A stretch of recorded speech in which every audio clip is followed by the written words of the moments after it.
Mobile stand কো এই যে সারা এনে ধরা করেছিল এটা না কানাতে উল্টা পাল্টা আমার আর একটু সাউন্ড রাখবো।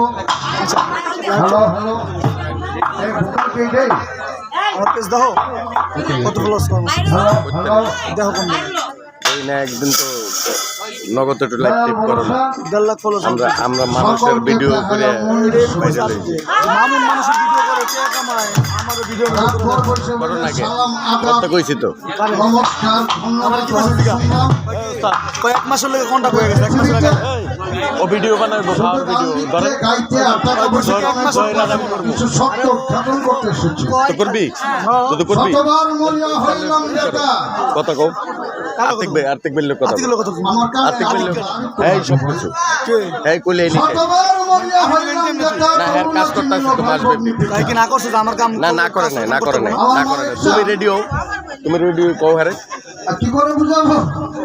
আরে তুমি কল না এই ছেলেটা যে কত প্রিয় এনি টাইম কইলে এনি টাইম হালিম চান আর পালাগান করছো। যেদিন আমি এই পরিচয়টা পাইছি সেদিন থেকে মনের অজান্তে তার কাছে মিশি এবং প্রথম রাত্রে এখানে এসে আমি হাজিরা দিয়ে গেছি। আজকে আমি নাওডুবা থাকার কথা, আমার গুরুর বাড়ি হালিম চিশতির বাড়ি। আমি কিন্তু নামে মাত্র হালিমের মুরিদ। পৃথিবীর অসংখ্য গুরু আমাকে এই বান্ডটা ভরে ব্লুটুথ করে জ্ঞান দিয়ে গেছে। মন তুমি ফিরে চাও যেদিক সবে তোমার গুরুমূর্তি বিশ্বাস রায় কঠিক গুরু চিনবি যেদিন বুঝবি সেদিন বিশ্বটা তুল করো দল গুরু নামে বিশ্বাস আমি মালিকের দাওয়াতে আসি নাই, মালিকের দরবারে আসি নাই, আমি এসেছি আমার নিজের বাড়িতে। অর্থাৎ যারা আছে দেওবন্দে যখন আছে এই মঞ্চটা আমার, এখানে আমি একটা সত্য উদ্ঘাটন করতে চাই। এই পৃথিবী থেকে তোমরা শব্দ দূষণ বন্ধ করো।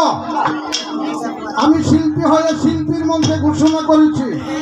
আমি বাবুল ভাইকে প্রথম রাত্রে বলে গেছি যে ভাই ধন্যবাদ আপনাকে, অসংখ্য ধন্যবাদ আপনাকে, অসংখ্য ধন্যবাদ। আমি বুঝতে পারছি এই জন্য আপনাকে ধন্যবাদ। বোঝার জন্য ধন্যবাদ। হ্যাঁ বোঝার জন্য ধন্যবাদ। অবশ্যই আপনি শামসুলের সৃষ্টি সারা বাংলাদেশের ভাইরাল শিল্পী। আমি বলে দিলাম বাবুল আপনিও আমার সহযোগী। আমি কিছু না, আমি এই যে আপনি আমার সহশিল্পী, আপনি ছাড়া আমার গতি নাই। আমি বললাম তো তর্ক করলাম আজকে আমি। আপনি প্রথম দিনে বলছিলেন সাউন্ডটা কমায় বাজাই আপনি, তাহলে আজকে কমায় আপনার গানের সময় কমায় বাজালাম। আমি বলছি উপরের অবস্থা কমে না, ভিতরের সাউন্ডটা ঠিক রাখতে। উপরে ভিতরে সবই কমাইছে, আপনি গান আনে দিন। চলে চলে বললাম তো, আমি বললাম যদি কেউ বলা চায় আমার বলতে বলেন। যাই হোক, আমার কাকা ঘোষণা দিছে যদি থাকে নসিব দেখে, কিন্তু আমি নসিব না গিয়ে আমি একটা নজরুল গীতে যাব। ওই শুভর শান্তর কাছে নজরুল গীতি শুনে আজ আমারও নজরুল গীতে গাইতে ইচ্ছা হচ্ছে। আমার দেহের পঞ্চভূতের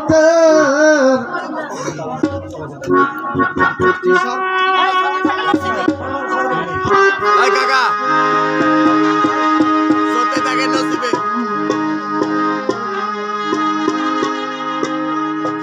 আমার দেহের পঞ্চভূতের পঞ্চপ্রদীপ তুলে ধরি